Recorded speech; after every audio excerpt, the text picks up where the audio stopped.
Pedagantyada 75 ward ground లో 8వ తేదీని ప్రజా సేకరణ అభిప్రాయానికి స్టేజీ ఏర్పాటు చేయడానికి వచ్చారు.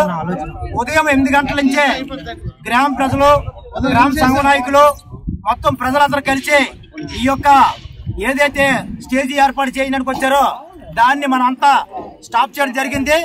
దానికి ఉదయం ఇప్పటి నుంచి ఈ రోజు మధ్యాహ్నం వరకు కూడా పల్లా కార్తీక్ గారు కూడా పూర్తిగా మద్దతు తెలియజేశారు.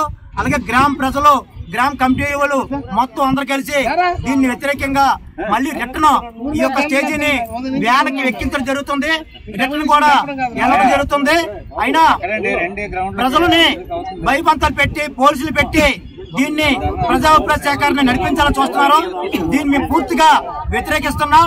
ఇక్కడ కేవలం ఒక 10,000 కోట్లతో ఇక్కడ ఫ్యాక్టరీలు పెట్టి 250 నుంచి 200 మందికి ఉపాధి కోసం 10 లక్షల మంది ప్రజలు అనారోగ్యానికి గురి చేయడానికి ఇక్కడ కూటమి ప్రభుత్వము, ప్రతిపక్ష ప్రభుత్వము కంపెనీ కట్టుకున్నాయి.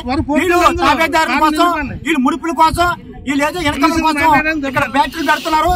ముందు ప్రజల ప్రాణాలు కాపాడండి. ఇప్పటికే గంగవరం కోర్టు నుంచి పొల్యూషన్ చాలా ఎక్కువ వస్తుంది. దాన్ని పక్క ఎదుర్కొంటూ అలాగే స్టీల్ ప్లాంట్లో ఉన్న ఆర్థికంగా పనులు కోల్పోయి నిర్వహతులను కూడా వాళ్ళకు కూడా ఉపాధిలోకి ఎంతో బాధపడుతున్నాం. మూడో పక్క ఇక్కడ తాటి పని మీద ఏదో పట్టినట్టుగా ఇక్కడ కార్మికులకి ఈ అదాని సిమెంట్ వాళ్ళు రావడం వల్ల సుమారుగా ఇక్కడ ఉన్న ఏదైతే ఉందో ఊరి మధ్యలో సిమెంట్ ఫ్యాక్టరీ అనేది చాలా అన్యాయం. దాన్ని వెంటనే కూటమి ప్రభుత్వ అనుమతులు రద్దు చేయాలనేసి కోరుతున్నాం. ఈ యొక్క సిమెంట్ ఫ్యాక్టరీలో సుమారుగా 2,000 ఎకరాలతో దీన్ని స్థాపించడం వల్ల ఇక్కడ 200 మంది ఉద్యోగులు రావచ్చు. కానీ సున్నప్రాయి గాని అలాగే ఏదైతే స్టీల్ ప్లాంట్ స్లాగ్ గాని ఇక్కడ ఉన్న పెద్ద మొత్తం సిమెంట్ ఫ్యాక్టరీ అంతా కూడా ఇక్కడికే వచ్చేస్తుంది. ప్రజలు ఎవరు కూడా బతకలేరు. గర్భిణీ కానీ చిన్నపిల్లలు కానీ అనారోగ్యాలు ఇబ్బంది పొందాయి. చాలా అనారోగ్యాలకు ఇబ్బంది అయ్యి వాళ్ళకుంటే ఊపిరితిత్తులు కూడా పోయే పరిస్థితి వస్తుంది.